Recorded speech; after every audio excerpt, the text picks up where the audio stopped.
My name is Brian Kuhn, Mayor of Lancaster, Ohio. We are a city that takes great pride in our history, and we have a strong spirit as we invest in our present and build for our future. There are many dedicated people who make the city operate on a daily basis throughout the year. Join me now as we meet these people who help make the city what it is today.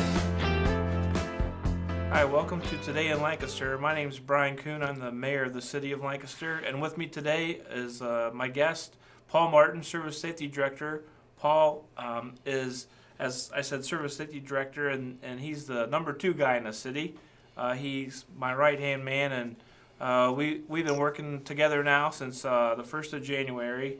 Paul's been a member of the city of Lancaster staff for nearly 20 years. So Paul, welcome to the show today. Good to be here today, and I've always appreciated being part of the city of Lancaster. I really am proud of this city and glad to see us moving forward and be a better place to live and to work in. So we're glad that we're being able to be a service to the residents here and the businesses. Yeah, thanks, Paul. And as I mentioned, Paul is the Service Safety Director, and that was the position I was in before being elected mayor a year ago.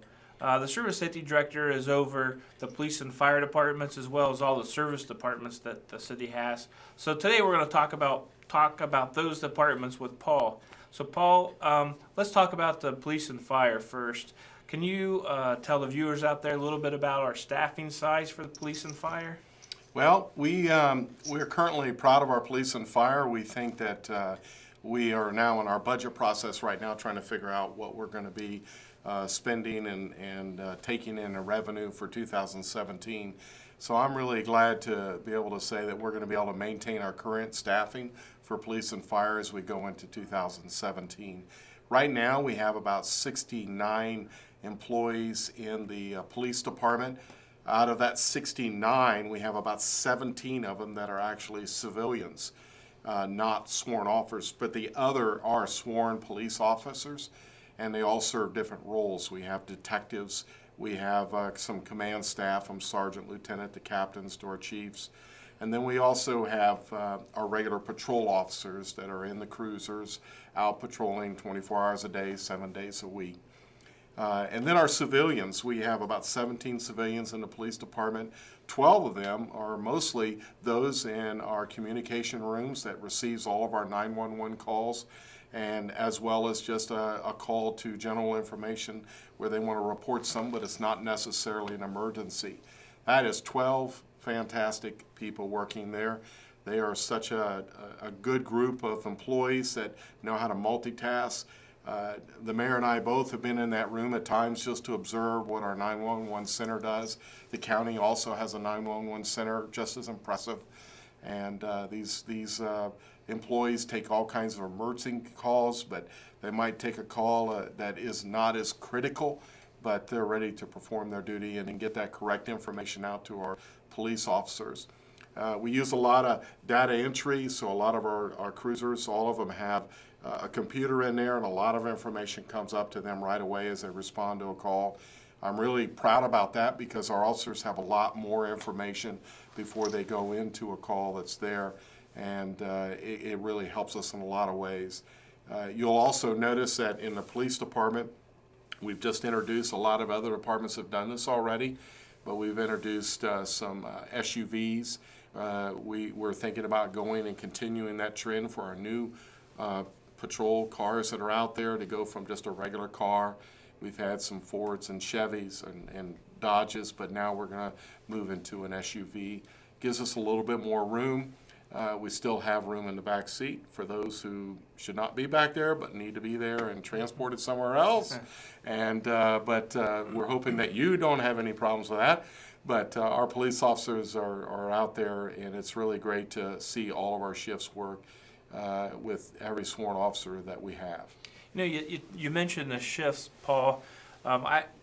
Before becoming Service Safety Director, I didn't know what kind of shifts that the police work. Why don't you share the shifts that the police officers work and maybe compare it to what our fire department paramedics and firefighters work?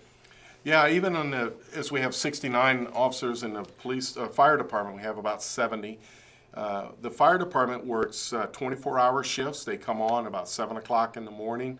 And, sometimes if somebody's on a paramedic run, they might not get off till 7:30 or whenever they finish that run. But our shift change is about 7 o'clock for our fire. Our police department work 3 8-hour shifts to make our 24-hour day. And we stagger some of those officers, so when we have our primary shift change for our police department, we've already had a few come in earlier so that no matter what, we always have officers out on the street even during our shift change. So we have good coverage. So we have a day shift, evening, and nights, and they really are, there's a difference in a lot of that, as some people who don't sleep at night and they're very active. Sometimes our night shift and our evening shift is very active with a lot of different calls and a lot of different issues. Where daytime is more of a normal school day, work day, those officers are prepared to cover anything. And most of them have learned to work on any of their shifts. So there's a real difference between police and fire and what type of shifts they work. So a fireman, which is kind of industry standard, works every third day for 24 hours, goes home, off 2 days, comes back in for another day. But we're really proud of our fire department. They are all, police and fire both, well trained. There's a lot of things that they're qualified to do. I am confident that if something were to happen to me and I need to have the paramedics respond to me, I'm very confident to put my hands on all of them to be able to be performed on whatever takes place at wherever I'm at to get me safely to the hospital and prepared as best as possible for that staff to treat me and continue that treatment. Our fire department really does a good job, and that really is most of the calls that they're responding to is probably more paramedic, medic type calls than really we have in fires, which is good. And the fact that we don't have a lot of fires, but they're all very busy time, Mayor. Yeah, and you mentioned the calls, Paul. Just recently I was talking to Chief McDaniel, the police chief, and I think last year, 2015, there were like 60,000 calls that police went on. So if you get locked out of your car or an offender bender, something that's like not too pressing, it might take time. It might be an hour and a half for somebody to show up to your location, your scene, and the reason is because they're on other calls. There's so many officers that we have on one shift that you talked about. It's tough. Sometimes you need more people than you have, and people just have to be patient and wait. In the training, you want to talk about the training just a little bit about the police and the fire? Yeah, right now, a lot of citizens are truly concerned about the safety of our safety forces. They're here for our safety, but we're in a day and time where people are very concerned about their safety as well. So we're fortunate we've not had any major issue happen in Lancaster, and I'd have to attribute that to our training of all of our safety forces. Our police and fire both are obligated through obligations of the state of Ohio, and as well as what we personally believe we want them in their training. So each of our officers have to go through so many hours of training every year, not just on the gun range to requalify for use of their weapon, which we always love it when they don't have to draw that weapon or use that weapon. But our police officers are trained not only on the weapon of an actual pistol, some are actually qualified for maybe a rifle, but one of the things that's been very helpful to us is the use of a taser.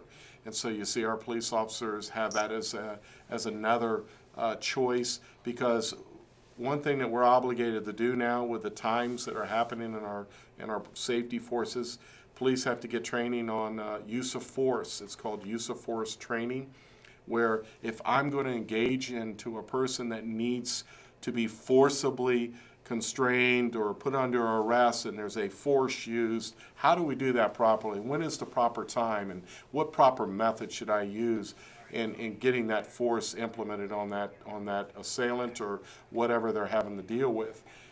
So there's a lot of use of force training. And then we have the extra training they're having to provide called use of deadly force.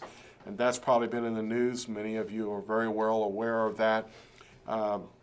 So if there is a actual weapon pulled that has bullets in it, and can be lethal, a lethal weapon used. There's a lot of training now being done with our police forces across the country to try to minimize and make us better qualified. I'm really proud that we're ahead of the game on that. Our officers are getting that type of training often, and we have a state obligation, but we also have our own criteria we're trying to use. The great thing about the taser is we can go into a situation, especially if there's people that are maybe under the influence of a drug or drinking. A taser can be, discharged and land on the chest of the person, and it can bring such a non-lethal controlling element to them that they can be subdued in a way that we have everybody still safe. So we're really glad that we have made that as a part of our resources. And then you got the fire department. Even the fire department has a little bit of risk because right now we're under a lot of use of drugs, and when you appear on a scene from a fire department as well as the police, a lot of issues that are happening now is people are under the influence of drugs and drinking, and they're not in the right frame of their mind. And sometimes you don't know how that person's going to be and react. So even some of our firemen, as they respond to a scene, they're dealing with people that you don't know what they're going to be. They don't want treatment. They might move a fist through, or they might have a weapon and secretly hidden somewhere and use that. And so I just hope you understand what our fire and policemen are do. They try to get to every scene as soon as possible, but if there's a lot of calls and we don't have enough officers, we prioritize those calls. We're going to get those true emergencies right away, of course. But some of those other ones, if they're not there, it's not that they're not doing something. They're actually doing on another call. So we do appreciate your patience in that. We are trying to respond as timely as we possibly can. And to add on to that, you mentioned the calls, and especially with police, if they're on one call, it's going to take a while to get to another. Well, if there's a building fire or there's emergency like a heart attack or a stroke victim, we have what's called mutual aid, where we have other departments, township fire departments that can come to assist the city of Lancaster, and we reciprocate as well. So it's nice that the townships and the city work well together. The safety forces. I'm sure that we have police and the sheriff's office working together, and I know that the police department also shares our force with multi-crime unit, the MCU that you might read about in the paper a lot, or SCRAP, which again is kind of like a more aggressive approach to dealing with drug issues. So, Paul, I see we're kind of wrapping up already. We're kind of running out of time. Hopefully you'll come back again. Today we talked about the police and fire, and Paul is the police and fire's boss, so to speak. So I know he works well with all of them, and they appreciate his service to the chiefs. So next week when you come back, we'll talk about the other side, the utilities, the services that the city provides. So thanks for coming in today. Good day. Thanks. Good.